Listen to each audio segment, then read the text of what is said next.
Hare Krishna. I welcome all the devotees to our Bhakti Sangha Japa call.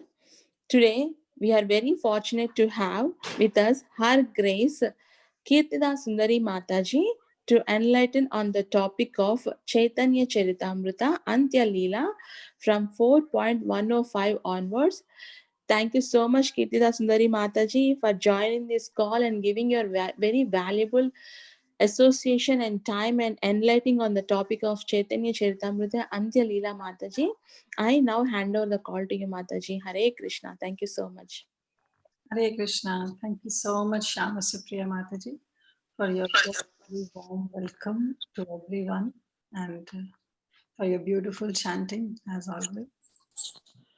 So thank you everyone for joining us, for your valuable association. Thank you so much. Really grateful to each and every one of you. So we'll start now. Jaya Jaya Shri Chaitanya Jayo Nityananda Jaya Dvaita Chandra Jaya Gaura Bhakta Vrinda Jayo Jayo Shri Chaitanya Jayo Nityananda Jaya Dvaita Chandra Jaya Gaura Bhakta Vrinda Jayo Jayo Shri Chaitanya Jayo Nityananda Jaya Dvaita Chandra Jaya Gaura Bhakta Vrinda. So we are reading from Sri Caitanya Caritamrta, chapter 4, Antya Lila, chapter 4, entitled Sanatan Goswami Visits the Lord. And today we'll start with text number 105. Yatra kale aila sabha gaudera bhakta gana purvatat khaila sabe ratha yatra darshana. Translation.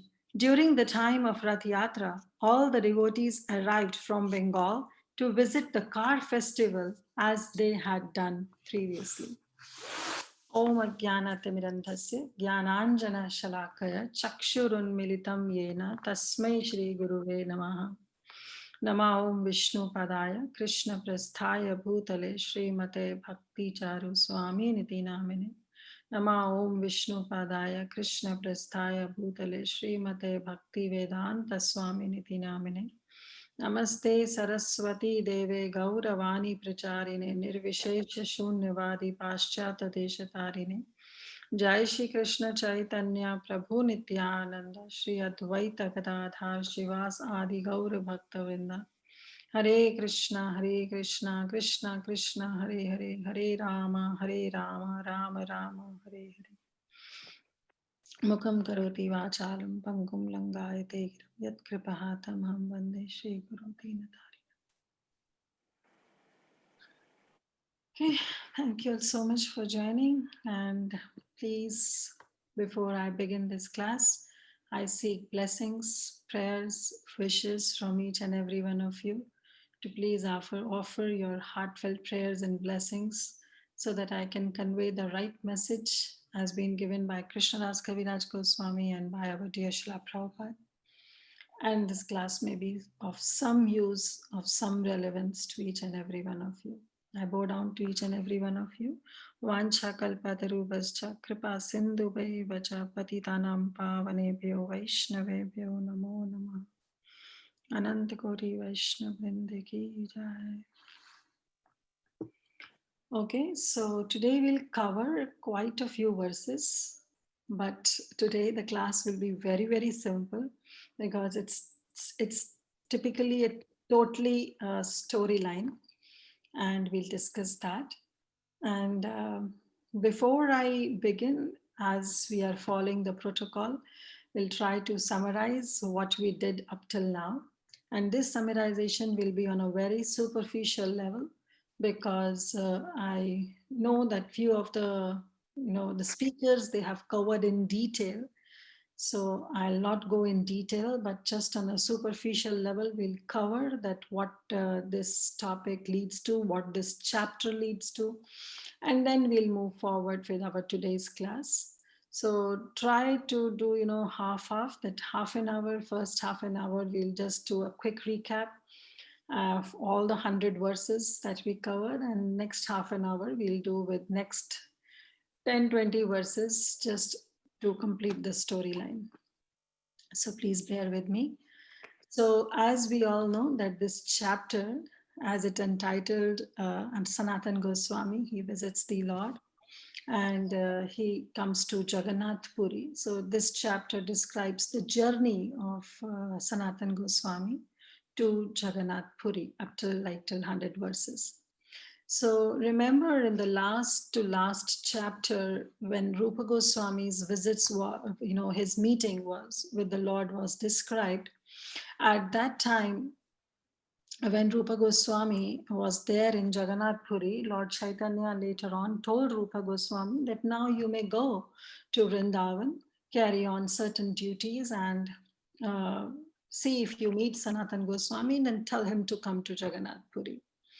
But we know that they both were not able to meet each other. So when Rupa Goswami returned from Puri, he returned from Puri to Bengal, and then from Bengal he went to Vrindavan. So Sanatan Goswami, he went from Mathura to Puri, and he came along the path of Jharkhand forest. So when Rupa Goswami came, then also, he thought of meeting Sanatan Goswami, but he wasn't able to. And similarly, while going back to Vrindavan, also, he was not able to see Sanatan Goswami. So Sanatan Goswami, he walked alone through the Jharkhand forest, through the path of that Jharkhand forest.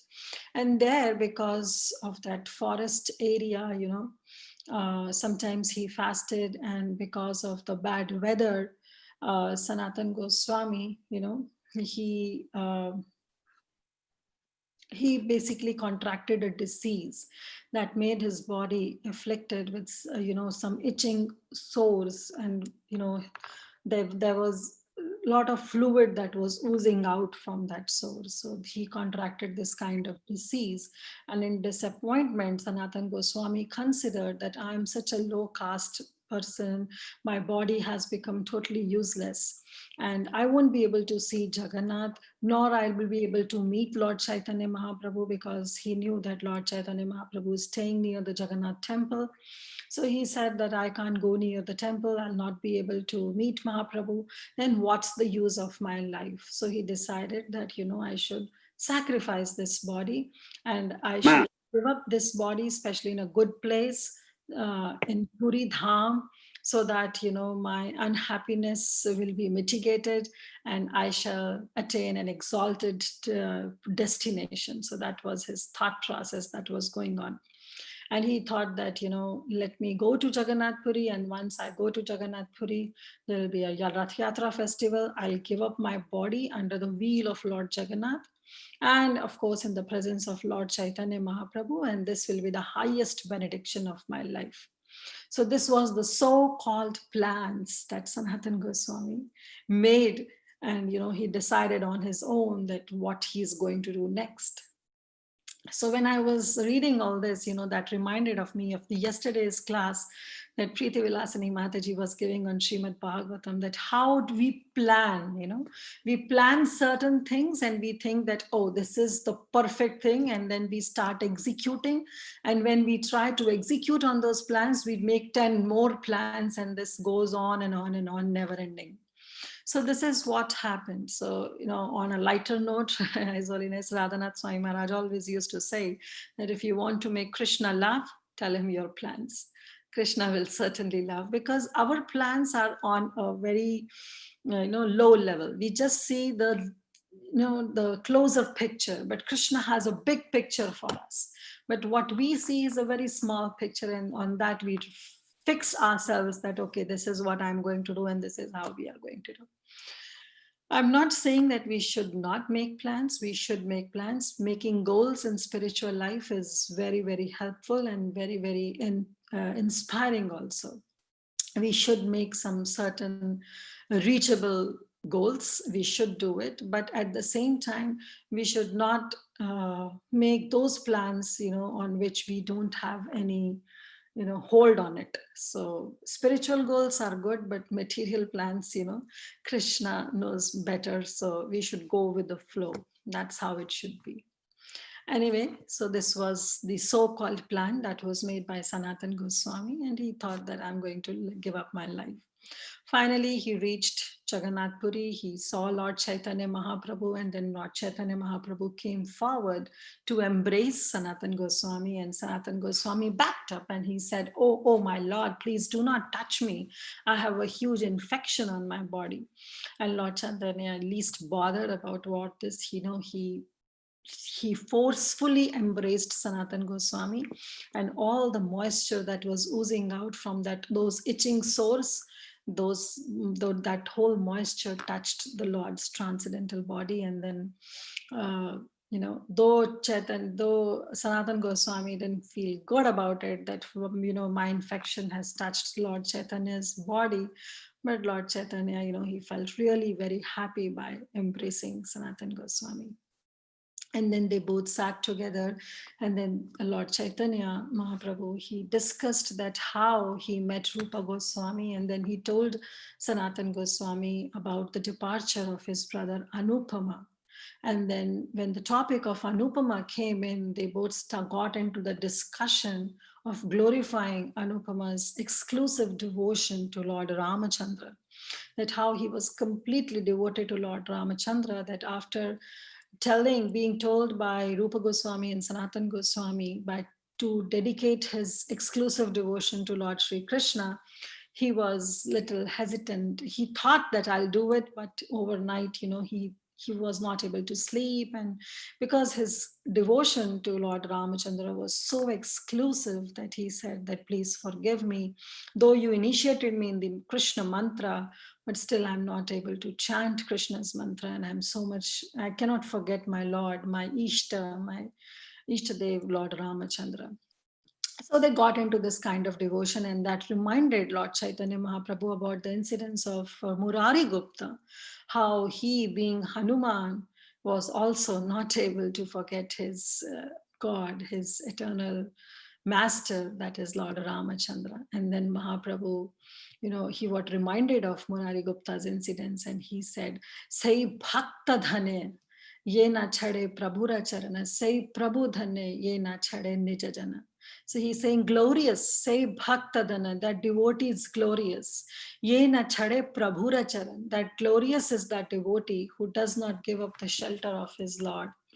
And say Prabhudhanya, similarly glorious is that Lord who doesn't abandon his servant. He is such a glorious master that he also doesn't abandon his servant. If by chance sometimes happen that a disciple falls down, a servant falls down, then the master is so glorious that he captures him through his shikha and bring him back. That's the mood of a master, and that's the mood of a devotee. That devotee is also not able. So this was Murari Gupta's determination that, Chaitanya Mahaprabhu was reminded of. And then, after discussing, then one day, he left, because Mahaprabhu used to come to meet Sanatan Goswami, because Sanatan Goswami was staying with Haridas Thakur in his kutir near Siddha Bhakula, and where Rupa Goswami was also staying. And Chaitanya Mahaprabhu used to come and meet Haridas Thakur and Sanatan Goswami after the Upala Bhoga offering of Jagannath. And he used to bring some prasadam for both of them. And he used to get into some kind of discussion, some talk, and then Mahaprabhu would leave during the noontime to perform his noontime duties. So this was his regular schedule when Rupa Goswami was there, and similarly was his regular schedule when Sanatan Goswami was there with Haridas Thakur. So one day again, suddenly, this Chaitanya Mahaprabhu came, then he suddenly started talking to Sanatan Goswami. And he knew in heart, because he's the Paramatma in every living entity's heart. So he knew that what's going on in Sanatan Goswami's mind, that how he is planning to commit suicide. And then he told the Sanatan Goswami that if I would have attained Krishna by committing suicide, I would given up millions of bodies without a moment's hesitation. So if you think, if somebody thinks that giving up one's life in a holy dham, planning out that, okay, I'll go there, I'll give up my life,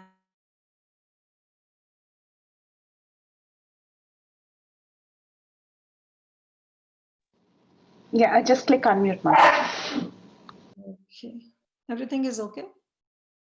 Yes. Yes.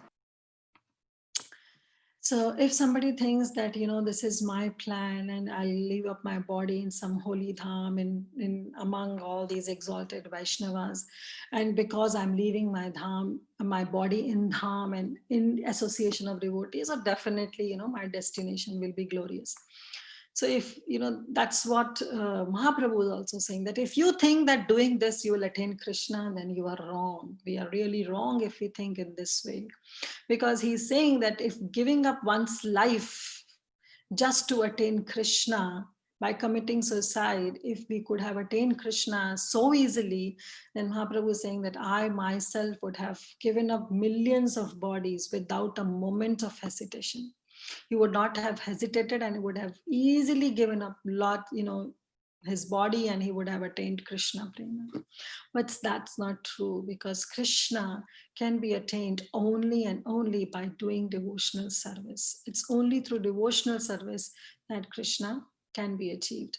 And to that, Mahaprabhu quoted one of the beautiful verse from Srimad Bhagavatam, where he says, Na sadhyati mam yogo, that just by yoga, by any kind of doing some mystic yoga, doing some pranayam, asanas, just by performing some ashtanga yoga, na sadhyati, one cannot attain one's sadhya, and one's goal one cannot attain just by performing some kind of ashtanga yoga.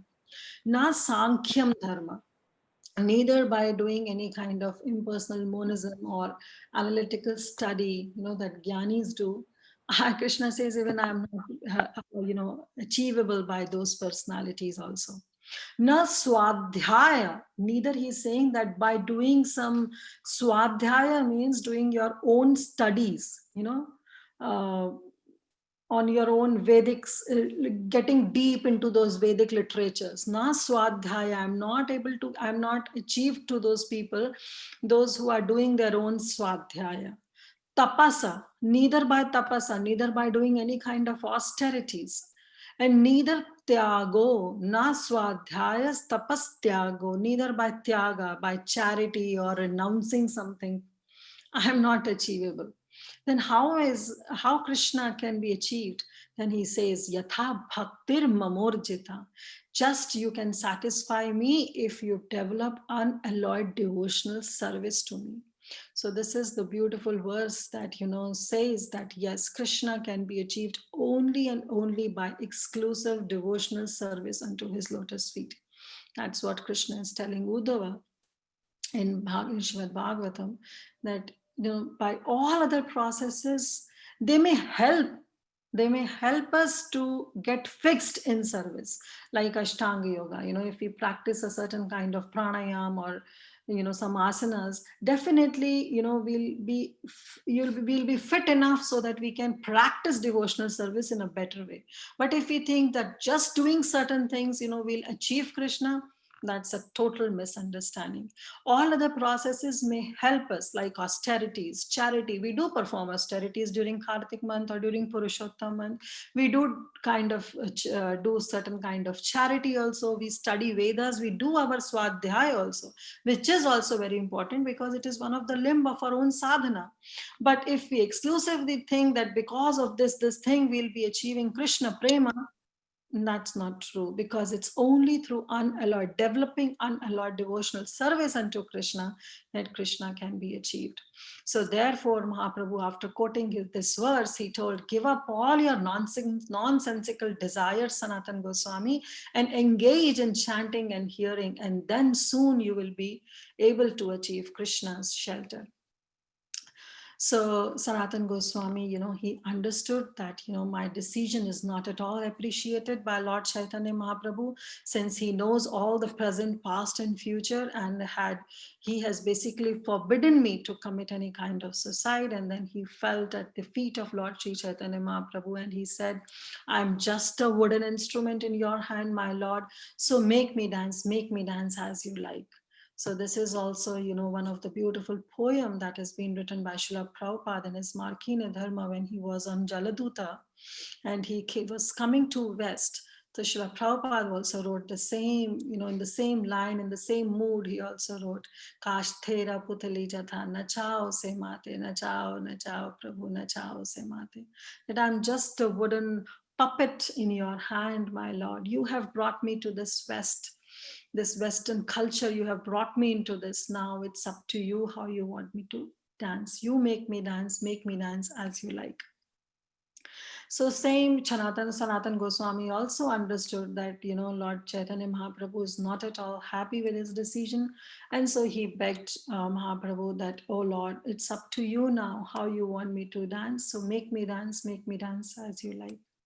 And then Chaitanya Mahaprabhu was very much pleased. And he said that, see, your body is my property. So as you have already surrendered unto me, so no longer you have claim to your body. So, this is the point that we all have to understand, being disciples of our reverential spiritual masters, that once we have taken initiation, we have no claim on our own selves. We are sold out servants to our spiritual master. That should be the mood. That's the real meaning of initiation. Diksha kale bhakta kare atma samarpana. Sai kale Krishna kare tare kare atma sama. So, Diksha Kale, at the time of initiation, when a devotee fully surrenders unto the spiritual master, he does Atma Samarpana. Diksha Kale, Bhakta Kare, Atma Samarpana. Atma Samarpana means not only just through words, but through BMW, through his body, through his mind, through his words. So, at that time, disciple surrenders everything to his spiritual master. He basically becomes a puppet in the hands of spiritual master, and it's up to the spiritual master how he wants his disciple to dance.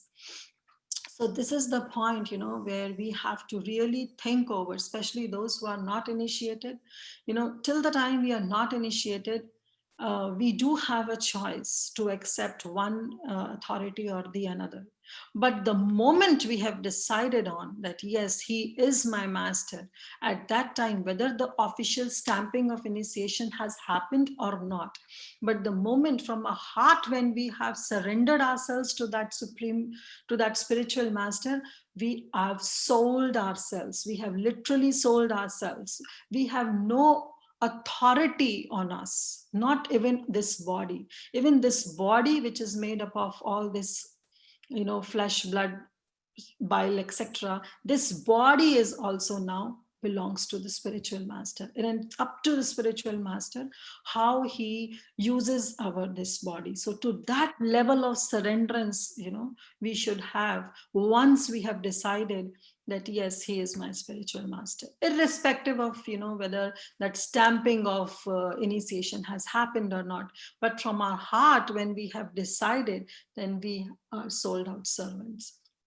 And that's what even Chaitanya Mahaprabhu told, that you have surrendered yourselves to me, Sanatan Goswami. So how can you even think of giving up your body, because this body is no longer yours.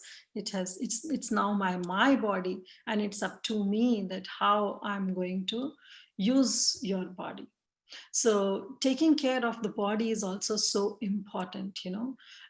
We should take care of our body. Yes, this body is simply a cage, and the soul is the bird sitting in the cage, and we should always try to feed the bird, and feeding of the soul is through Mahamantra, chanting Krishna's names. But definitely we should take care of this body also, because this body is a temple in which Krishna is sitting as Paramatma in the altar of our heart.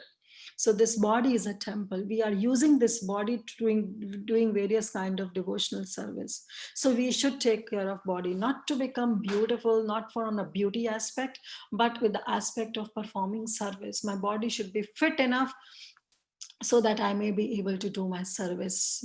Even Prabhupada, he used to say that first comes sehat. Sehat means taking care of your body, your health.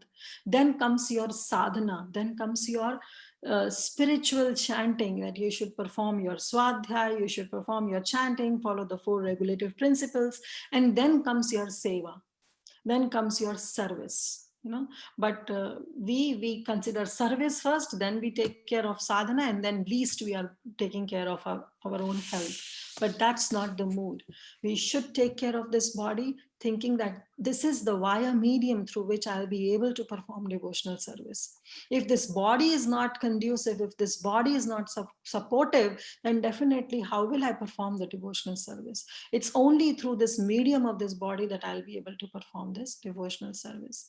So we should really, take care of body. And secondly, giving up a kind of responsibility, giving up of our own body, running away from our responsibilities, that is not the solution to any problem. So this is the lesson that we all have to learn, that giving up of our own body, giving up of our own responsibilities, it is very easy task. We can do it, but it's a temporary solution. It's a temporary solution, and it's a horrible solution. So we should not give up our responsibilities.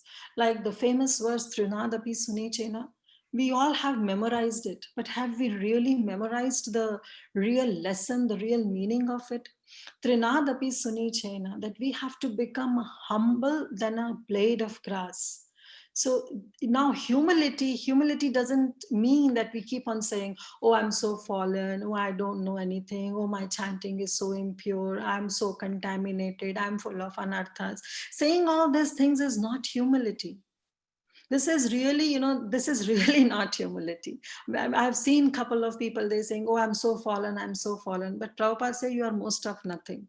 You are not even most of fallen. Because if we have been most of fallen like Hiranyakashipu and Hiranyaksh, then definitely Lord Nrsingadev and Varahadev can come and kill us, which is also a kind of benediction. So we are most of nothing. We are not even most of fallen souls as we think of.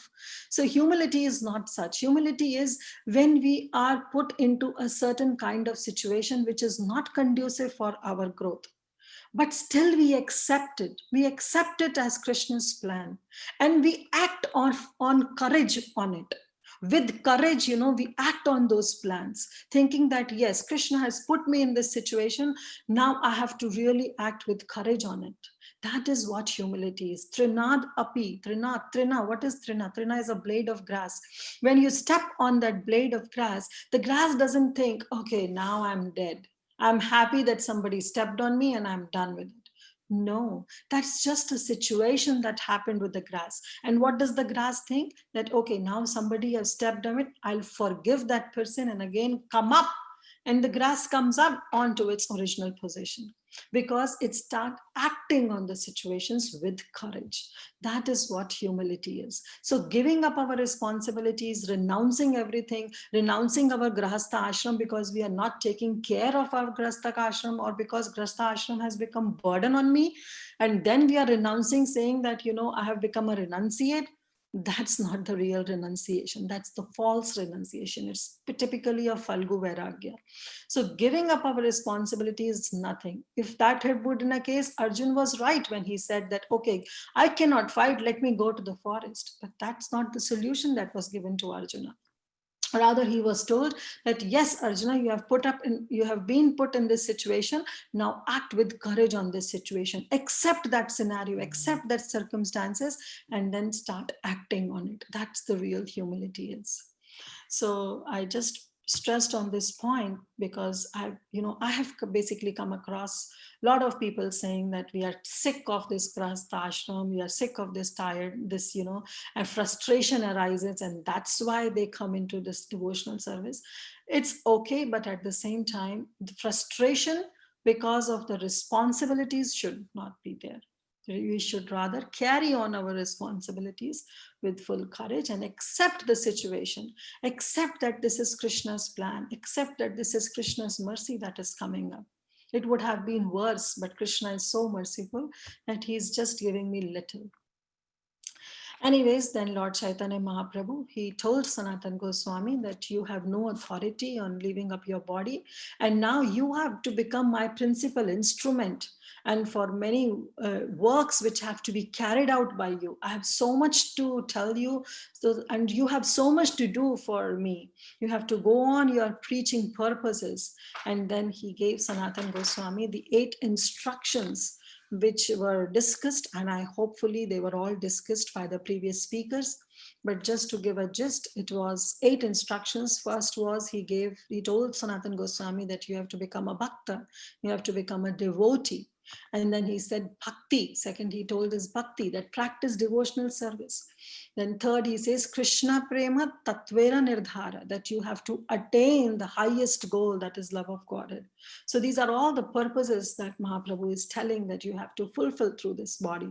For me, that's what Mahaprabhu is saying. Fourth one, he told Vaishnavara Kritya, that you have to understand all the Vaishnava duties, that what Vaishnava's duties are. Then Vaishnava Achar, then you have to develop those Vaishnava characteristics. And then sixth, he's told Krishna Prema Seva Parivartana.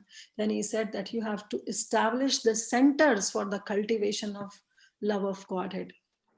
Then the seventh instruction he gave to Sanatan Goswami was Lupta Tirtha Uddhara, that you have to excavate all the lost places of pilgrimage. And finally, he told Vairagya Shikshana, that you have to teach people through your own example how to adopt the renounced order of life. So this was the basic principles, 8 instructions that Mahaprabhu gave to Sanatan Goswami, that all these have to be carried out through this body, which is now mine. So I'll not go into detail. I'm pretty sure that the previous speakers must have covered these 8 instructions. So having heard all this from Chaitanya Mahaprabhu, Sanatan Goswami was also very pleased, and he offered his obeisances.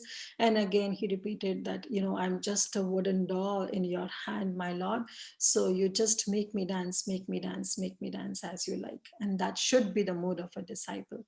That a disciple should also be of such a mood that, whatever my spiritual master wants, he should be able to make me dance. And I should be used as an instrument in performing, in fulfilling the duties, in fulfilling the instructions of my spiritual master. That should be the mood of a disciple. So till that point, we all have covered. Now, before moving forward, I again have to say something just to draw a parallel. I don't know how previous speakers have done it or not, but I just want to draw a parallel between these two pastimes. That first we heard the pastime of Chota Haridas. He committed suicide. When he committed suicide, the Lord said that if somebody is having sensual intentions towards any woman, then this is the only process of atonement. So basically, when Chota Haridas, he committed suicide, Mahaprabhu sanctioned it, and he said, this is the only process of atonement. And whereas when we see here, for Sanatan Goswami's pastime, now Chaitanya Mahaprabhu is forbidding Sanatan Goswami and saying that your attempt to commit suicide is totally wrong.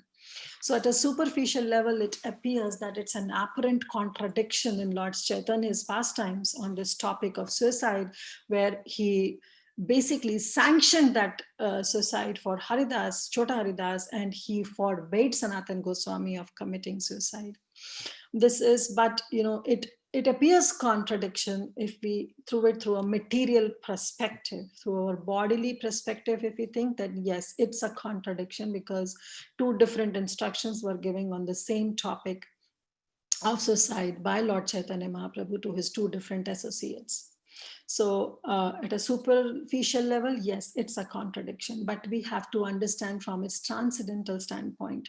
From the transcendental standpoint, there are no contradictions at all, because we have to see that all the associates of Lord Sri Chaitanya Mahaprabhu, they appeared along with him to assist Lord Chaitanya's mission and to preach Krishna consciousness and to deliver the fallen conditioned souls. That's what their purpose is. So Lord Chaitanya Mahaprabhu, he wanted to accomplish many purposes through his devotees. So what we have to see is we have to dive into the lessons that is being taught to us through these various pastimes. The pastimes with Chota Haridas, it teaches us that if somebody, especially in the renounced order of life, is having any intimate association with a woman, or a woman is having with a man, I mean to just say that, through, if we have for the opposite sex any kind of intimate association, then that is a roadblock to our spiritual progress, and we should give up. It's a lust, and it's just losing, as if we have lost everything, because it's totally a roadblock on our spiritual progress. So if somebody is having that kind of intimate relationship with the opposite sex, then it is worse than death. Then it's better to commit suicide. That's what Lord Chaitanya Mahaprabhu is saying. It's worse than that.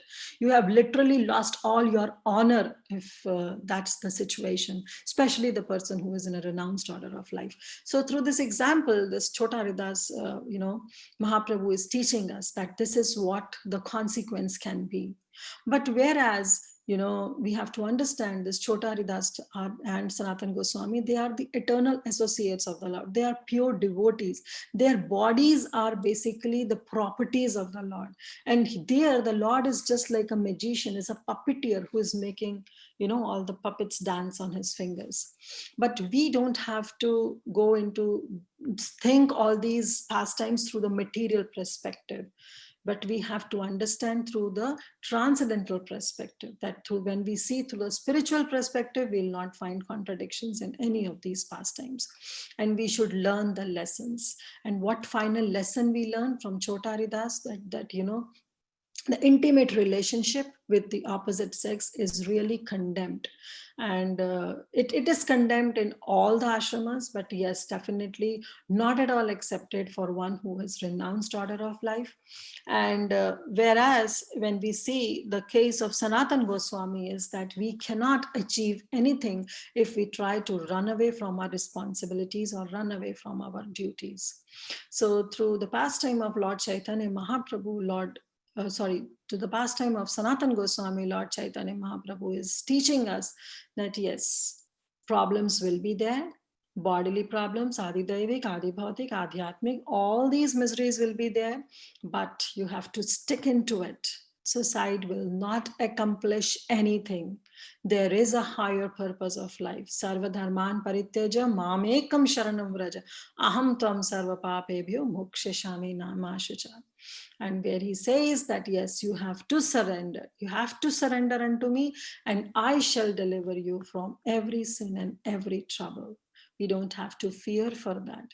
So that's the mood we have to get into it. That suicide is very, very easy. These days we find people are frustrated and they commit suicide.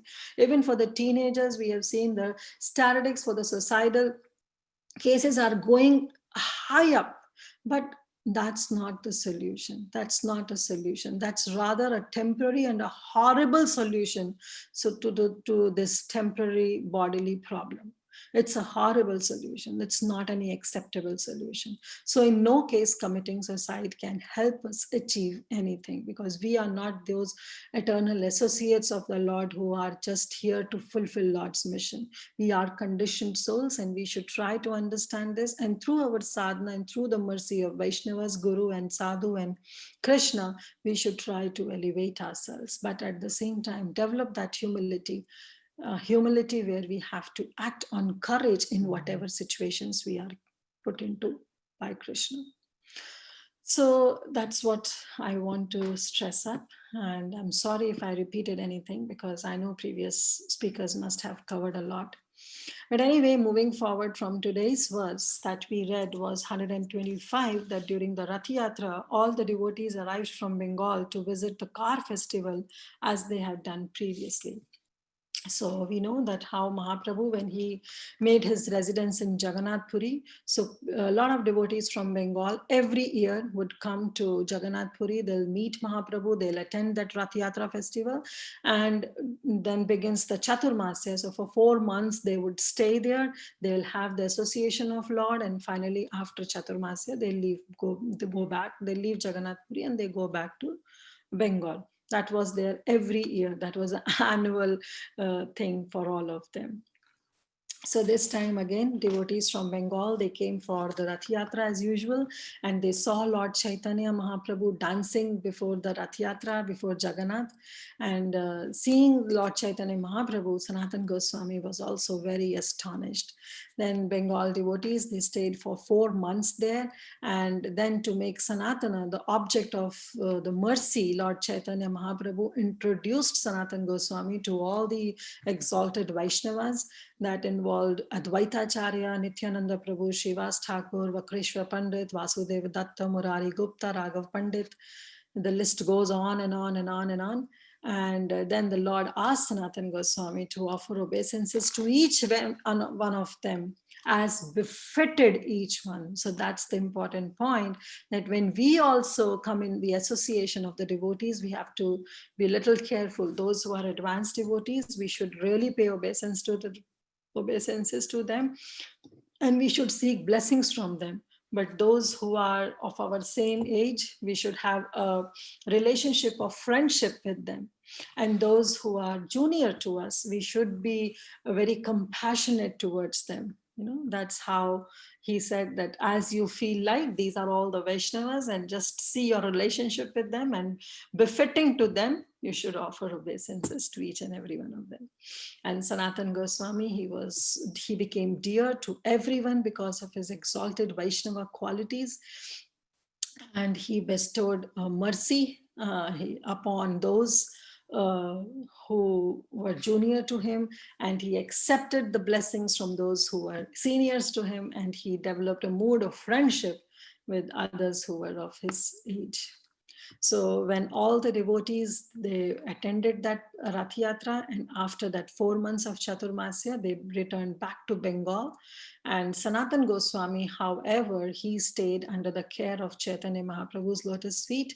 And there he also observed the Dola Yatra festival. We heard about Dola Yatra festival during Rupa Goswami's visit also, that they have a huge festival when the Lord is taken out, and they have play with the colors, different colors, just like we do Holi, and especially in the northern side of India.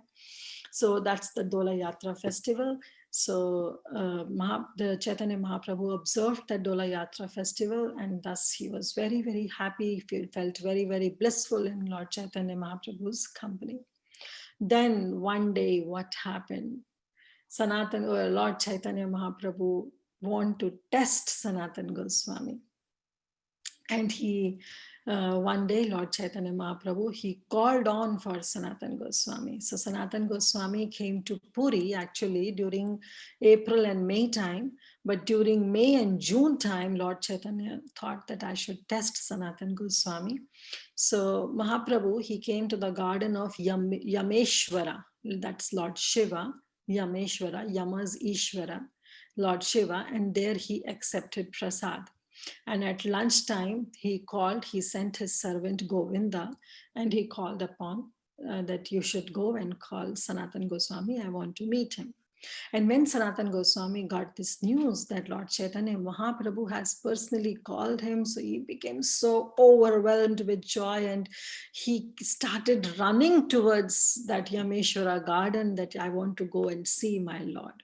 And Sanatan Goswami at that point came by the path of a beach where the sand was very hot, because it was the May and June time. We know that it's peak summers and the sand is super hot, and it's the noon time, especially in the noon time. And he came through that hot sand, which was as hot as fire, but he didn't feel any hot, he didn't feel anything, because his joy was on his highest stage, that because he was thinking that, oh, my Lord has called and I have to go and meet my Lord. So he didn't even feel that his feet were burning. So Sanatan Goswami actually, because of walking on that hot sand in that hot summer, especially in the noon time, he developed a lot of blisters, but he didn't even paid attention to those blisters because he wanted to see Lord Chaitanya Mahaprabhu. So immediately he went to that garden, he met Govinda. Then Govinda, the servant of Lord Chaitanya Mahaprabhu, he gave Sanatan Goswami the remnants of Lord's food. And then he told that, and Sanatan Goswami enjoyed that prasadam.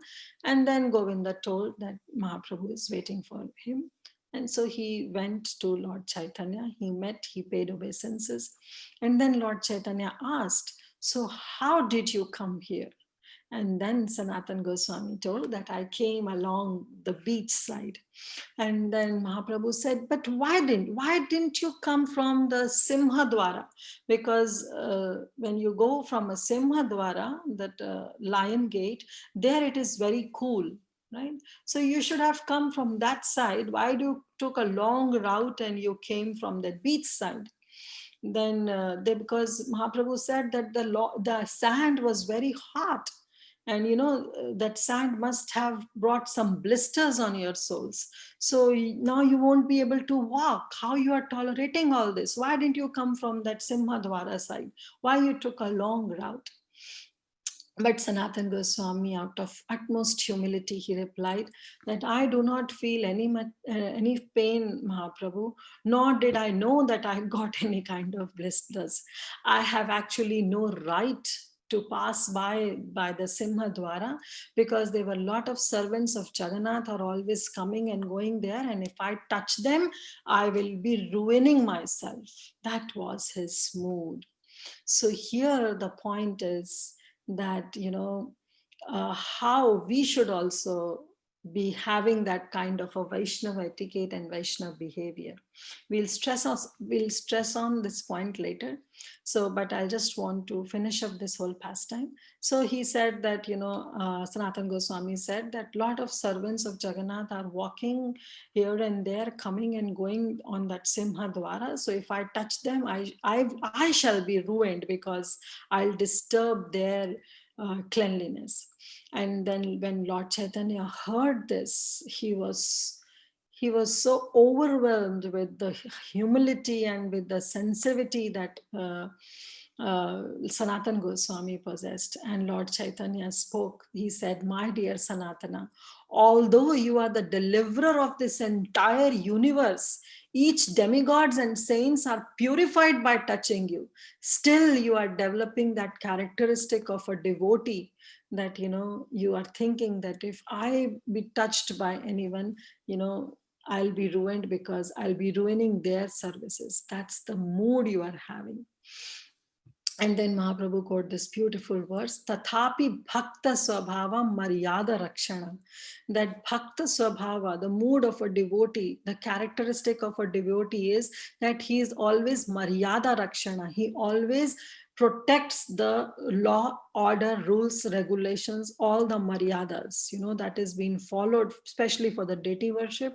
They respect that.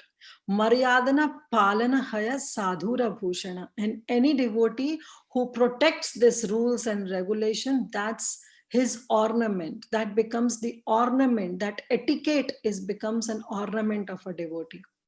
Maryada Langhane Loka Kare Upahasa. If, however, one doesn't follow these rules and regulations, these laws of etiquette, then Loka Kare Upahasa, then people will make fun of him.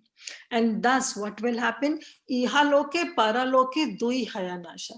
Then that person, that Vaishnava, he will, his progress will be vanquished, not only in this world, but in the next life also. So Mahaprabhu became so pleased with Sanatan Goswami that he said that by observing this etiquette, you satisfied my mind, and you have shown with an example that how much Vaishnava etiquettes you have, and you care about all those Vaishnava etiquettes. Now, this is the point where I want to stress that sometimes when we also go to temple for deity worship, so first of all, it's the duty of a pujari, because the pujari is, has worn the nice clean clothes and has taken a shower. So the pujari should be careful that the pujari should not hug anyone, especially before going on the altar, because you don't know the other person is contaminated, has taken shower or not after passing stool. So the pujari should be literally, it's the duty on the pujari side that they should be really reluctant in hugging or touching somebody before going on the altar. On the other hand, the Vaishnavas are also careful when they know, especially for the ladies, I'll say that when the ladies know that they are during their monthly periods, so they should be careful enough that they don't touch any pujari, any lady pujari who is going on the altar and hug her. So it's the duty on both the sides. First of all, it's the duty from the priest side. And the priest should be careful not to contaminate oneself and by hugging or touching somebody. Whereas on the other side, the other Vaishnavas should also be careful. Like, I'll just give you an example. If I am in my those monthly periods and if I go to the temple, then I should be careful that, I should not touch, especially the lady pujari who is going, that, okay, my friend is going, let me hug. No, I should refrain myself, tell that I'm not in a clean stage, I cannot hug you. So that's how the mood of a devotee is. Similarly, here Sanatan Goswami is exemplifying that. He's saying he knows that he is such a person, he is such a personality, that touching Sanatan Goswami can deliver us. That's what Mahaprabhu is saying, that although you are the deliverer of this entire universe and all the demigods and saints will be purified by touching you, but still now being in this human form of body, that body you are accepted, you know that you are not clean and you belong to a low caste. So you yourself is maintaining that maryada, that regulation, that I should not touch anybody, especially a person who is going on the altar of Jagannath to worship. So Mahaprabhu really loved, this mood of Sanatan Goswami, and he was so much satisfied. And he said that you have shown by example, and it was just a test, and you have literally passed through flying colors. And then, Mahaprabhu was so happy that he again embraced Sanatan Goswami, and the moisture that was oozing out from that source, it again smeared Lord's body. Although Sanatan Goswami, he repeatedly forbade Lord Chaitanya Mahaprabhu that please don't embrace me, but still, he embraced Sanatan Goswami, and that's how they both departed. So we'll stop here, but on this point, and then we have another incident coming up with Jagannananda Pandit that another speaker can cover. But here I want to stress one point again, that how a Vaishnava behavior should be. Vaishnava etiquettes is very, very important. And among all those Vaishnava behaviors, we have like offering obeisances. We have to do everything with satisfy for the satisfaction of the Supreme Lord. We should develop simplicity. We should develop merciful nature. We should develop forgiving nature. We should be compassionate toward all other living entities. We should be encouraging to the neophyte devotees. So that's all the Vaishnava etiquettes and Vaishnava behavior are. There are so many, the list is endless. But this one etiquette that is being exemplified by Sanatan Goswami is sensitivity. That how the Vaishnavas should also be sensitive towards others' feelings. That how Sanatan Goswami was so sensitive that he didn't come along through Simhadwara, which would have been an easier route for him to come. But he was sensitive towards those pujaris, those priests of Jagannath, that he thought that no, I'm going to contaminate them.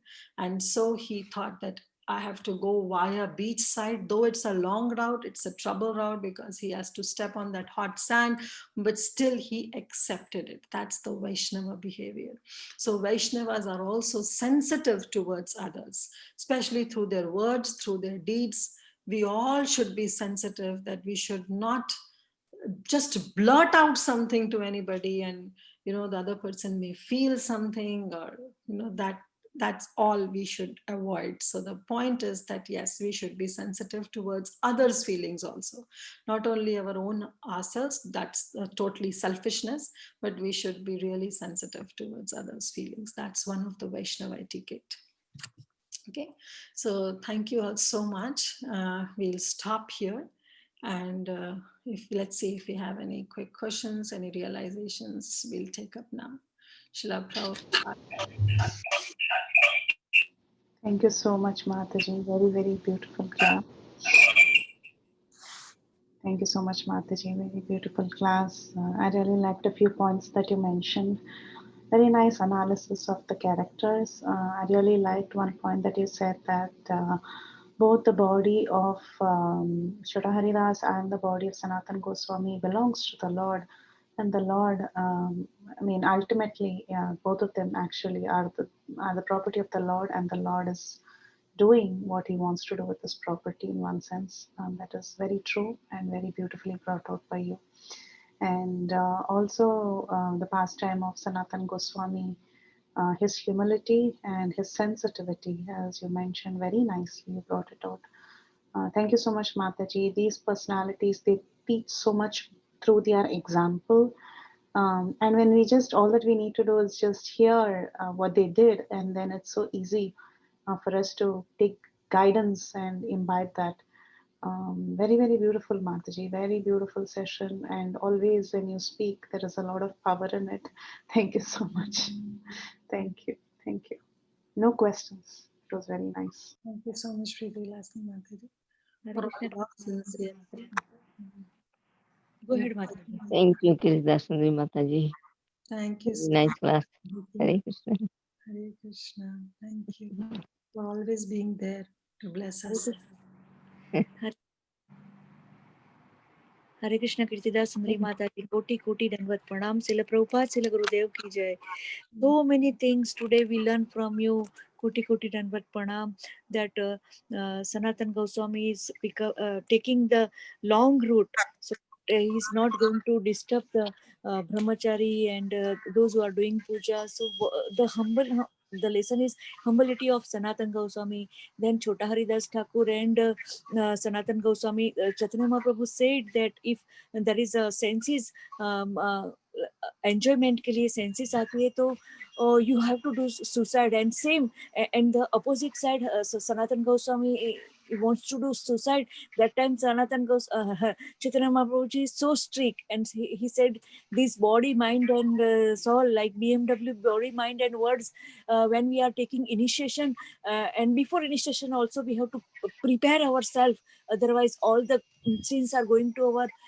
Guru Maharaj so that after initiation and before initiation we have to prepare ourselves to chant attentively, hear Shishi Bhagavatam so attentively, give respect to senior Vaishnava, follow the instruction and Mataji, you cover so nicely all the points, Mataji, and and you teach us about Trunarapi Sunichanatar. Every lecture Guru Maharaj is explaining, but me not that much sincere, Mataji. We hear Trunarapi Sunichana Tarorapi, but should we apply? No, in my case, no, Mataji, we are not applying. So we should be so humble like Sanatan Goswami and we should be follow our Guru Maharaj instruction and we this body is like we have to when we take initiation you explain so nicely that we surrender to Guru Maharaj and we have to whatever our capacity we have to preach in a whatever we learn from senior or whatever 10-15 minutes we learn from Srila Prabhupada book we have to give our body to Srila Prabhupada, Srila Gurudev and Shri Radha Gopinath Seva. Koti Koti Danvat Pranam. And one more point you explain that when some pujari is doing puja, we have to, it's touch to heart, carefully not to touch them. Hari Hari Gauranga, Koti Koti Danvat Pranam to your sincere Seva. Hare Krishna Mataji. Thank you very much. Thank you. Thank you so much, Deepika Mataji. I'm so indebted to you. You really summarized the whole class. You were literally listening with utmost sincerity. Cooking Mataji, cooking, not able to sit right, but next time I try my best to write down the You point.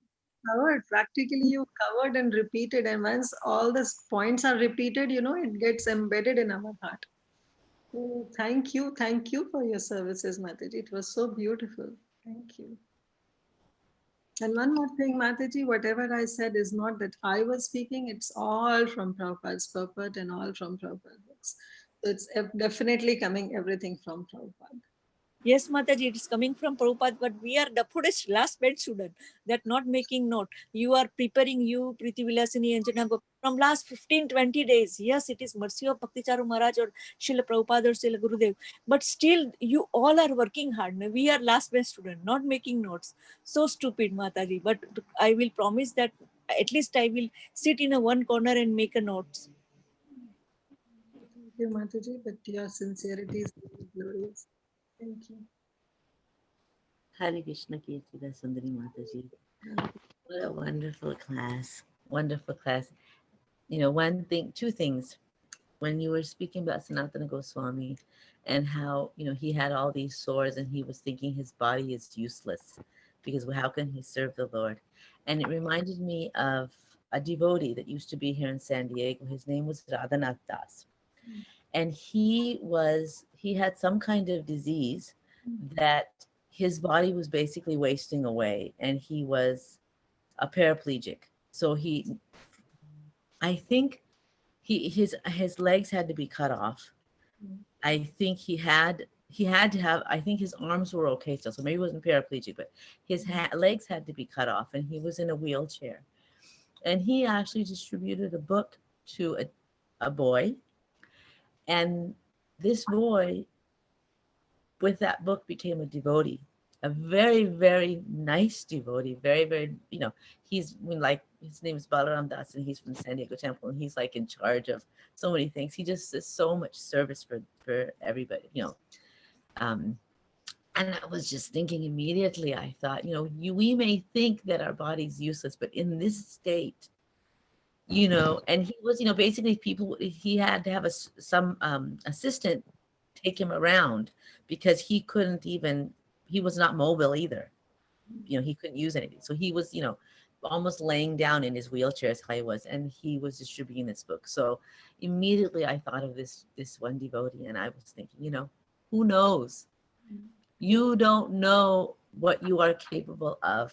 And anyway, so that just reminded me of that. So it just, brought it to the fore how important it is to maintain this body. And of course, the past time when my Guru Maharaj hurt when he stepped on a nail, and Prabhupada came to hear of it, and Prabhupada also told him, and I think his foot got infected, and he was still doing stuff, kind of ignoring that wound, and Srila Prabhupada told him, um, this is not once you have become my disciple, then this body is Krishna's and you have to take care of it. So that was the other thing. And the third thing that reminded me is when you started speaking about the ornament of a Vaishnava, his etiquette, that immediately was reminded me of Bhakti Sharu Maharaj, because he was the epitome of Vaishnava etiquette. So wonderful class, so many different personalities.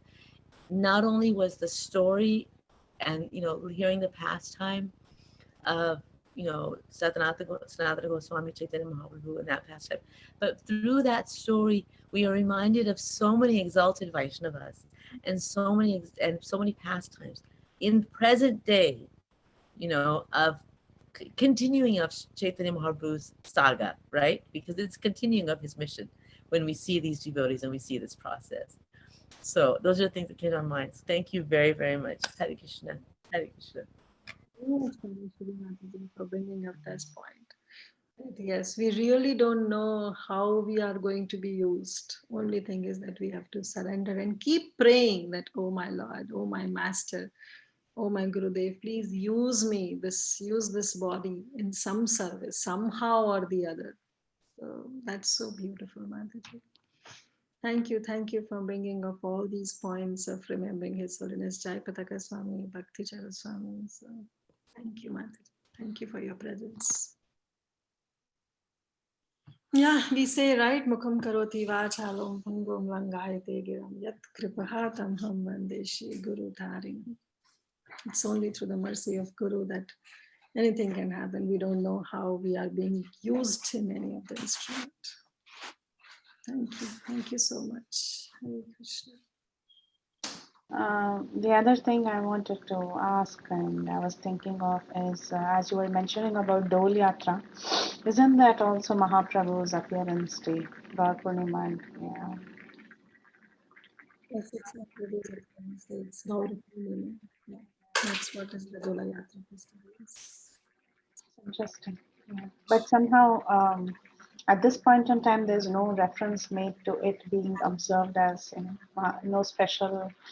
Uh, no, Yeah, yeah. not mentioned, but that's what the Dola Yatra festival today is celebrated in Jagannath. Thank you, Mataji.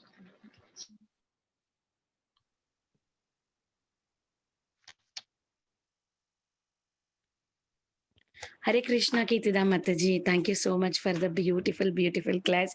Already, Vrinda Gopika Mataji and Panishri Lakshmi Mataji shared very nice, and Priti Mataji also.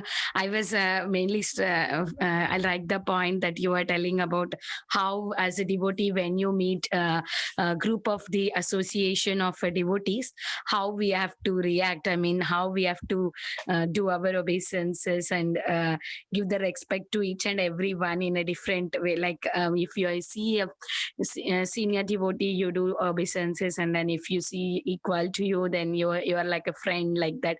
It was very nice, Mataji, that we should always remember. That's what I was thinking for me. And the other point I really like, as everybody is saying, that this body is not yours. After you get initiated, it is our Guru Maharaja. So then we have to be very careful in taking caring of it. Also, not just neglecting and making spoil of your health. Even so many times, Prabhupada quote is also there, right? You have to take care of your body. Hare Krishna, Kirtida Sundari Mataji, nice class. You have to take care of your body. That post is also very nice, Mataji. That one I remember when you're telling about this. So beautiful, beautiful class, Mataji. How Chaitanya Mahaprabhu was instructing everything. It was so nice, Mataji. Beautiful class, Mataji. Thank you so much, Vinita Gandharvika Mataji. And thank you, Vrinda. Thank you so much. Hare Krishna, Kirtida Sundari Mataji, Dandrat Pranam. Thank you so much for such a beautiful class. Always, we learned so much from your class, Mataji, especially. I just wanted to know, and right today you were talking about, okay, cleanliness and how we should maintain ourselves and what should our mood be and all of that stuff too. So Mataji, I had a question on that. So you were talking about how we should maintain our, understand our position and how we should be when we're going to the temple. How should we maintain cleanliness at home, Mataji? Like, yeah. At home, Like, also, the same things apply. oh God. Especially when we are in those days, we should avoid. Yes. So you said we cannot hug, so I would hug my son and maybe he will go and offer something. That is all not work. Home deities are Mataji. We can be really flexible, because if nobody else is there, we sometimes have to do that service. But as far as possible, try to avoid it, because yes, these are contaminated days. In this age, we don't agree to it. We have so-called advancement. We say that, who cares? This is normal for everybody. But these are contaminated days. Like at home also, what I follow is that, yes, I cannot avoid 100% cooking, because cooking has to be done by me. But rest, like deity worship, going to the deity's room, I normally avoid. I just stand outside, do my gayatris, and little at a far, maintain a distance, especially not going towards Tulsi Maharani, not touching Tulsi Devi, not doing his Tulsi Maharani's parikrama. Just stand behind. My Prabhu does arati, and I'll just stand behind and just sing the arati or watch the arati. And especially not touching deities' utensils. We should not touch during these days. And we also should mend our daily cleanliness, like it should be maintained, especially when we are passing the stool, then we should always take shower. And especially during the Gayatris, we should not do the Gayatris before taking shower. We should avoid doing it. And we should not touch any deity paraphernalia, whether they are clothes, or if we have, passed stool, and if we have not taken shower, then we should avoid touching all this deity paraphernalia also. But yes, regarding the home deities, like what flexibility is that as far as the cooking is concerned? Try to avoid cooking if it's possible. If not, then yes, we can cook, but offering can be done by somebody else. because we should not touch any of the deities' paraphernalia, their plates and cups and all. And yeah, depends upon condition to condition that how far you can avoid. In my case, I'm lucky that, my Prabhu can cook, my son can cook, so I'm little relaxed during those days. So yeah, as far as possible, try to avoid. But temple worship, their standard is very high, very, very high standards, especially for those who are worshipping Radha and Krishna. So we should maintain that etiquette. We know that what our condition is, whether we have taken shower or not, or whether we are in those days or not. So we should be really sensitive that we should at least not contaminate other pujaris or priests and by touching them or going near to them. So that's how. Perfect, Mataji. A lot of this I didn't know, but thank you so much, Mataji. Especially like Tulsi Maharani.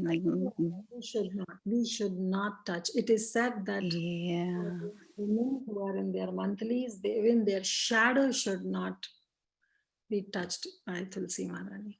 What to talk about our own body, even that means our shadow should not, means we should not go even that close to Tulsi Devi. We should avoid. See, nobody comes and checks us, but it's our own Vaishnava etiquettes. absolutely. Yeah. Especially in the temple, you should not do parikrama.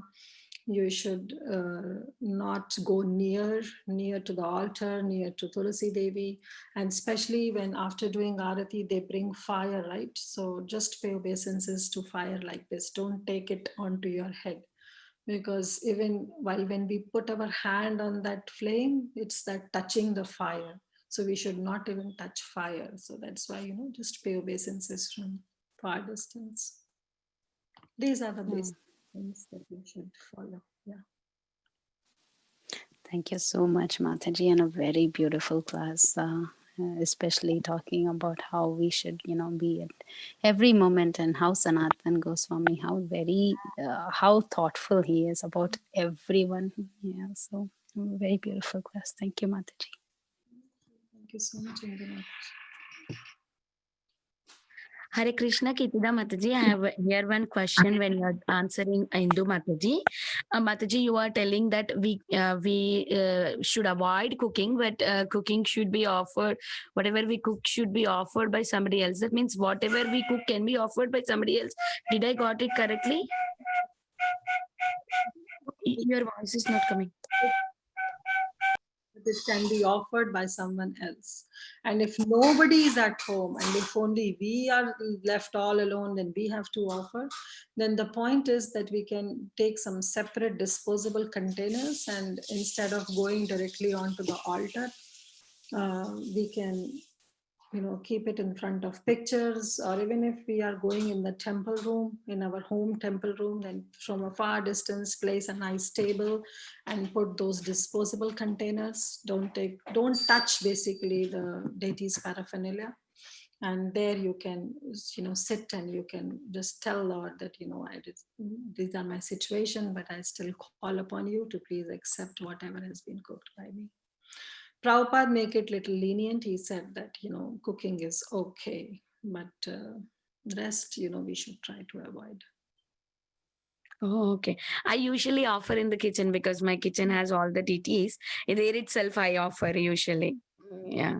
There you can offer, and make sure that you offer in not the deities containers, but some disposable containers. Yeah, that's what I do, Mataji. Hare Krishna. Thank you, Mataji. Thank you. Hare Krishna, Mataji. Very nice class, beautiful class. I like the you explained about humility. Like we should continue doing our devotional service even when it is not conducive to our devotional life. Especially being grihastha, we should continue with our responsibility, with what mood we should have. That was very nice. Thank you so much, Mataji. And also I got to know many points. You pointed out many things, Mataji, like how we should learn from this in our practical day-to-day life. Like even what mood we should have after we get initiated, because our body is complete will be sold to our Guru Maharaj. And this last pastime of Sanatana Goswami was so beautiful. Like every day I've been listening to these all pastimes of Haridas Thakur and Sanatana Goswami, and so much to learn from them. I mean, it's so heart touching and very nice pastimes to meditate on. Like, and you explained them very nicely, Mataji. Thank you so much. Hare Krishna. Thank you so much, Vrinda Mataji. Thank you for your presence always on all the days. You're so lucky and you're so sincere, and you're getting this opportunity to hear every day. Yes, all these intimate associates of Lord Chaitanya Mahaprabhu, they all were epitome of Vaishnava. We should learn from them and should try to imbibe something in our. Yeah, thank you, Mataji. I am actually indebted to all of you who are preaching every day, Mataji. I am lucky actually. Thank you. Hare Krishna. Thank you. Hare Krishna. Hare Krishna, Kirtida Sundari Mataji, Dandavat Pranam.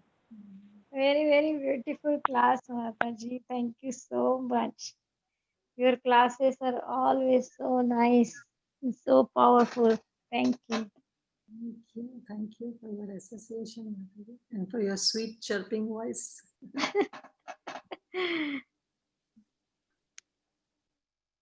Hare Krishna, Kirtida Mataji, Dandavat Pranam. Thank you so much for this again, once again, very beautiful class, Mataji. And a very beautiful question and session also, Mataji. Thank you so much.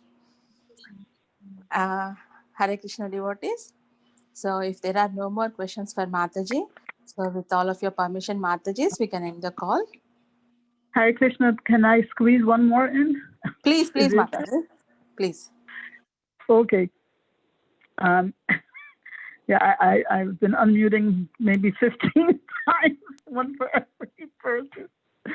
Anyway, yes, there's that part of what you said today where you were comparing the difference between Lord Chaitanya's sanction of Chota Haridas committing suicide in contrast with the absence of such sanction when Sanatana Goswami was wanting to commit suicide. And so a couple of things about this. Well, one is, that I think it shows us how, in devotional service, it's not one size fits all, like the spiritual master may sanction something for one disciple and yet not for another. But the other thing I had was a question about this.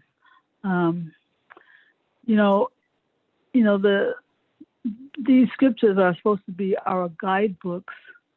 And I'm thinking that in today's times, when having illicit affairs with others is kind of commonplace, I mean, even among devotees. So why shouldn't a devotee look at this pastime with Chota Haridas and say, well, I have had illicit affairs, so I think I should also kill myself. That's not the case. Garangi Mataji is so sweet. And devotees can take example from Chota Haridas pastime also. But if really the devotee is so guilty of having extramarital affair or any affair outside of their grahastha life, then a devotee, a sensible devotee, first of all, will not do it. What I was saying is that from Chota Haridas pastime, what Mahaprabhu wants to see is that, this thing is so much condemned. Having an attraction to the opposite sex is really a roadblock in our spiritual life. So it's a very high category that even, Mahaprabhu sanctioned the suicide of Chota Haridas. So that's the, example that is being set up. It's not that those who are having these extramarital affairs, the only thing is that they can commit suicide. It's just the highest of the example that Mahaprabhu is setting, that doing this thing is worse than anything. That's the, but devotees, Yeah, some devotees can take anything and they can make excuses and can take any lesson. But the point is that devotees are really, if somebody is really guilty of this, better to work on it than committing suicide. Yeah, a more basic problem I think I have is, since the Shastras are supposed to be like our guidebook in a way, I think we also don't want to like pick and choose, well, this one I'm supposed to follow, to the letter, but this one not, it can like get on the mental platform if you decide for yourself which things you're going to follow, which ones not. You know what I'm trying to say? Yeah, I got your point. No, that should not be the case. That, it's the Shastras are really our guidebooks. Like even for the basic sense, Prabhupada always says that there we will get so many that they say, oh, like Krishna, even I have so many girlfriends. Prabhupada says, okay, like Krishna, you can keep a lot of girlfriends, but like Krishna, can you lift Govardhan on your little pinky? First try to do that and then have so many girlfriends. So these are not the, the landmarks that we are seeing to it. But yes, these Shastras Well, are. yeah, and in those cases, yeah, you don't want to imitate, great souls, but those where, it's like an example has been set, like in this case, Chota Haridas Thakur, in that case, I feel like, a person's, I don't know if you would say that a person's really trying to imitate, if they say, well, this was, Lord Chaitanya sanctioned his taking his life, so why should I not also, take my life? Because in that case, it's not like you're trying to imitate some great feat. Yes. You're just trying to apply that pastime to your own life. Moreover, when Chota Haridas, he gave up his life, he immediately got his Siddhadeha as a Gandharva. So Mahaprabhu accepted, and though he was not visible to everyone, but he used to sing for Mahaprabhu every night after leaving his body because he got his Siddhadeha. So first of all, your point is right that we should not imitate these personalities, rather we should imbibe lessons from them. And secondly, even if we think that we give up the life, what is the accuracy? What's the point that we, literally after committing suicide we will leave our bodies? There are some cases, they try to commit suicide and worse happens to their body. They become handicapped. They become, their body gets amputated. The body parts get amputated, and they are worse than what they were.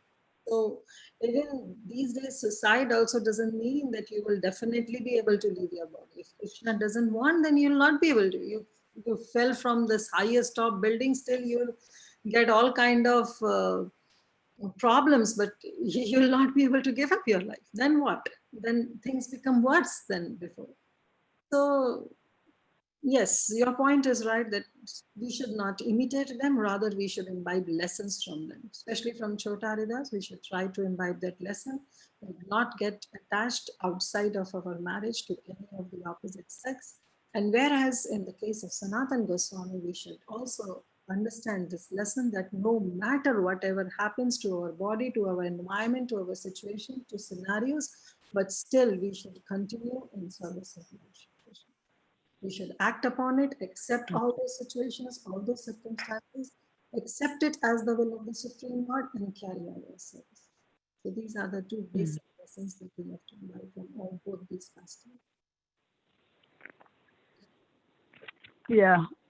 Okay. Yeah. I mean, actually, I wasn't trying to get bogged down into the specific story of Haridas, Chota Haridas, even though I'm the one who brought it up.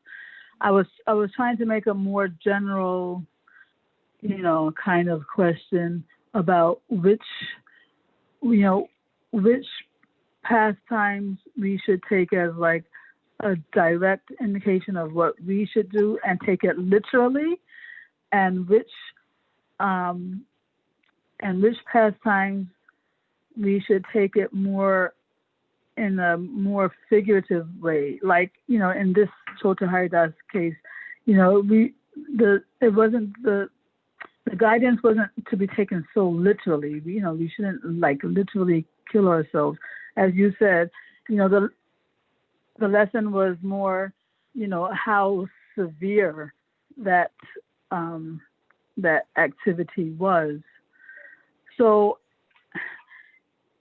I don't know if I'm expressing myself clearly, but I was just trying to say that it can come to the point where we are choosing based more on, let's say, sense gratification rather than on principle, which examples we follow literally versus which examples we follow, figuratively only. So this Panishwari Mataji in the chat box, she is telling that this is the time where Guru and Sadhu comes, the role of Guru and Sadhu comes in play. That when we really have so much of dilemma that, we are not able to judge and follow that. First of all, the basic thing is that we should never try to imitate anybody, any of the previous acharyas. We should never try to imitate. We should always try to follow their footsteps. That's the basic point is. But sometimes when we get stuck into it, then yes, for the reference point of view, our spiritual master, our mentors, our seniors are always there, and we can approach to them and seek guidance.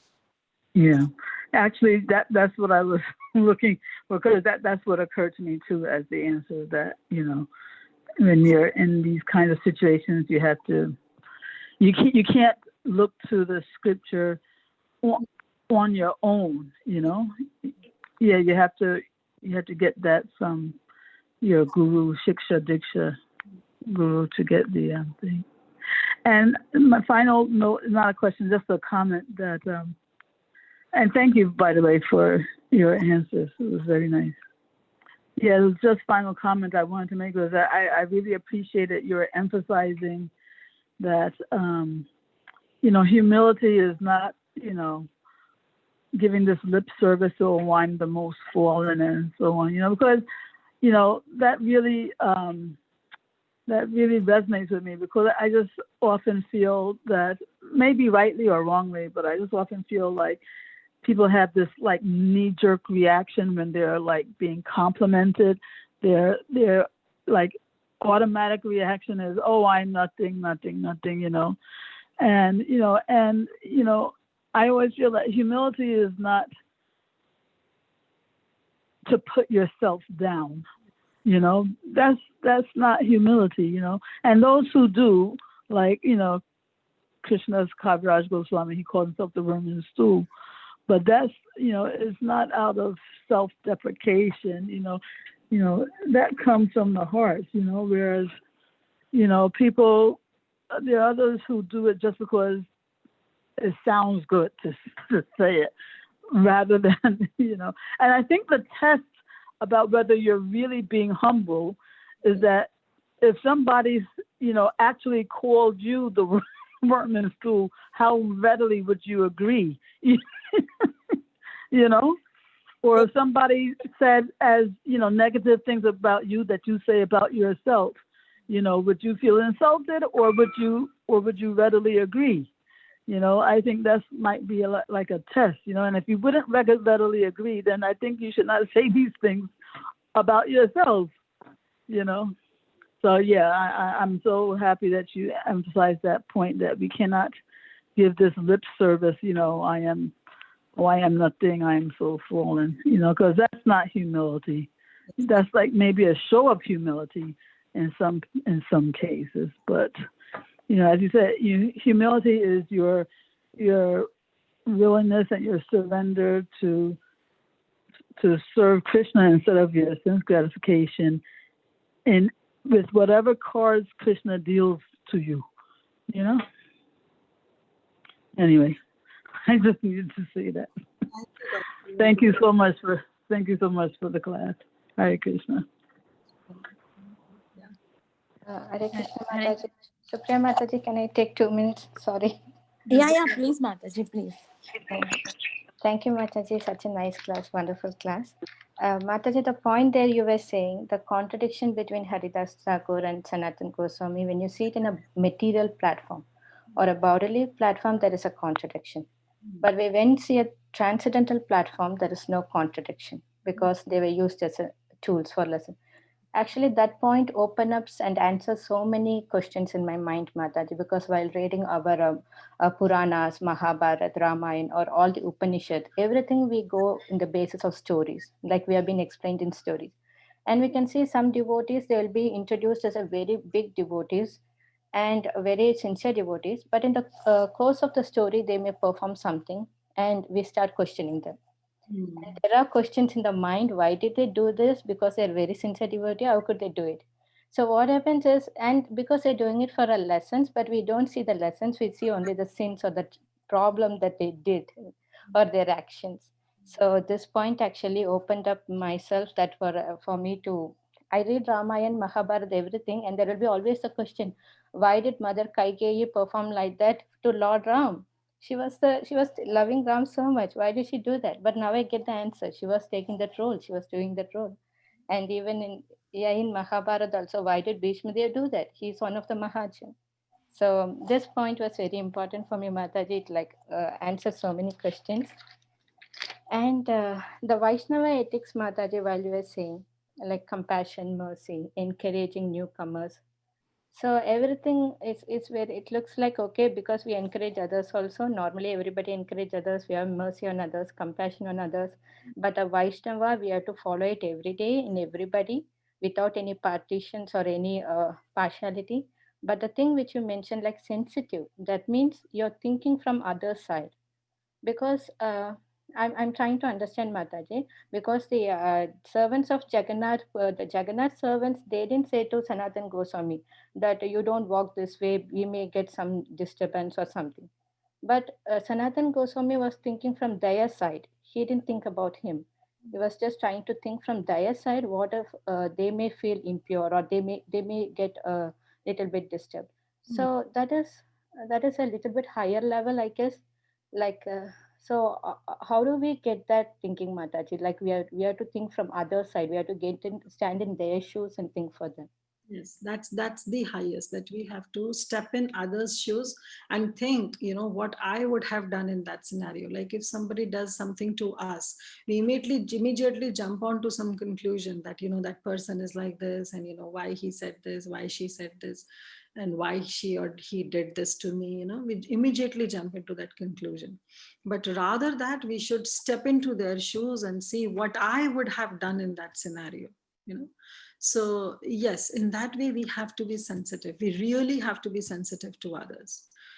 That's because if we are simply thinking about our own self, then that's selfishness, and we should avoid that. We should be sensitive towards others' feelings. That if other person is, you know I'll give you an example, that some people, especially when you work in the temple, they are little sensitive to, even if you say something in jokes. You just, sometimes you can crack jokes and others can just take it in a healthy thing, but there are some people who take even jokes into some negative thing. So we have to be careful, that if we try to understand that when we get into that mood and we see that, we understand that the other person is literally sensitive to such and such matter, we should try to avoid it to that. And yeah, that's the highest. So that's also one of the ornament of a devotee, that a devotee is literally sensitive about others' feelings. They should be sensitive. They should just not blurt out anything anywhere. We should be sensitive about others' feelings. Yes, Mataji, because it is easy to complain and put the complaint on others, saying like she did that, so I'm not going to the temple or I'm not doing the seva because she did it. Like we put the complaint on them. But while we read Sanatana Goswami's this past time, we can understand if 1 minute we step in their shoes and see, we will not come to that entire circle. We don't want to complain them. Or like it's a very important lesson, Mataji, very nice. And you explained it very well, so I can understand it. And one final question, Mataji, it's a simple, I find that I wanted to ask that. You said like Radhanath Swami used to say, if you want to make Krishna laugh, just tell him your plans. So I'm just trying, Mataji, since we're in material world, obviously we are making some plans, both spiritual and material also. We have said we have some goals, we plan for our future. There are so many plans. We cannot say I'm not doing any plans. So I'm just trying to think, how do we make a plan like that? So like maybe like Planning is, I immediately said that time that planning is okay. I'm not against planning, but planning on this condition that it will be fulfilled, no, you cannot trust on that. We can plan, but at the same time, we can give the rope onto Krishna's hand. That yes, Krishna, I have planned this, but now the rope is in your hand. So just do the way you want. Sometimes, like for me, I planned to go to India. This COVID thing happened. And now what? I'm not able to go to India. So I have all my plans that what I will do, how many days I'm going to stay, what all I'm going to do there, with all dham I'm going to visit. Till it was not in Krishna's plan. The point is to accept it wholeheartedly that this is for my benefit only. So that's what Maharaj was telling, that if you want to make Krishna laugh, tell him your plans. So the point is, make plans, but don't make a dead assurance that Krishna has to fulfill it. The sanctioning has to be done ultimately by Krishna. Give the ultimate decision power making to Krishna. Don't just Yes, be. yes, Mataji. Why I ask this question is in my life in the past time when we do something like we're trying to prepare for an exam or we're trying to make some plans or something, and if it is not working well and I get the complaint, they say you didn't plan well, you didn't prepare well. So so I have been hearing it so many times. So that's why I'm just trying to know. So how does our plan work or what should we do for a plan to work? So it's nothing like working. We plan, but Krishna. To plan. Like if I have to get up in the morning, I have to chant my japa. I have to plan the night before that I have to sleep and I have to have a night rest so that I can wake up early in the morning with full rejuvenation and I can chant my rounds. That planning is there. Every step planning is there. But at the same time, I'll get a good night's sleep. I'll be able to get up in the morning or not. That's not in my hand. That's again, I have to give the ultimate authority to Krishna to decide. Yes. So make plans but give the entire control to Krishna. So we will not be disappointed or nothing to be faced. Exactly, because when the plans are not fulfilled, then the frustration, that anger should not be there. Yeah, we feel disappointed. We'll be sad. Yes, Mataji. Thank you so much, Mataji. Such a wonderful class. Jai Sachinandana. Hare Krishna. Thank you, Mataji. Kirtida Sundari Mataji, thank you so much for answering that question. I had the same question. I was going to ask you about, planning and how it would work in the current world. Mataji, how do we explain about this? Like that we can make our plans, but Krishna has his own plans and you need to submit to the will of the Lord. How can we explain this to someone else in the family, like a non-devotee? It again depends upon the person to whom you are explaining. If they are your parents, your elders, your siblings, then better to restrain from it because you cannot preach to them. But if some of your friends are there, because these things are when person really understand through their experience. When they get that experience, they understand, okay, oh, this is what I planned, but this was not.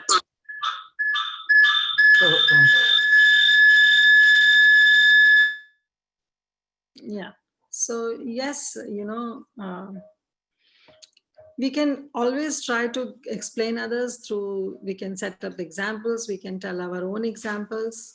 This way we can tell them. But in a black and white situation, you cannot explain. Let them experience themselves and understand it. That's very true. Yeah. To your juniors, to your sons, to your children, you can always tell them by their own examples that, see, in my life, this is what I planned, this is what was not being executed because it was not under Krishna's will. So ultimately we have to surrender. And Bhagavatam is full of verses where it says that we have to leave everything on Krishna's will. Krishna's will is the supreme will, no matter how much you plan. Yes, Mataji. I mean, although we understand it theoretically, experiencing it practically is a totally different thing. To Krishna to give you those experiences. Yeah, there is no harm. Yes, we have this problem with flights, like you were talking about. Every time one flight has to be missed, it has to always happen. So, so I always used to think, okay, I have it under control, but it's never in control, right? So, yeah, small examples are good. Thank you so much, Mataji.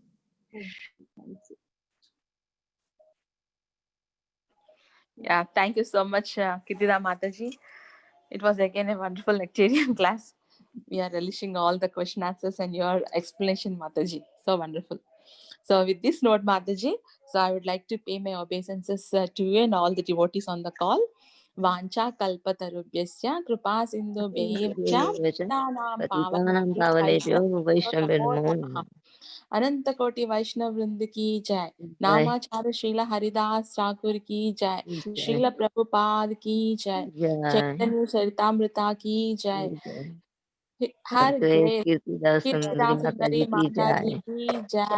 Thank you so much, Mataji. Thank you so much, Mataji. Hare Krishna. Thank you, thank you Mataji. Very much माता जी हरे Krishna Hare Krishna.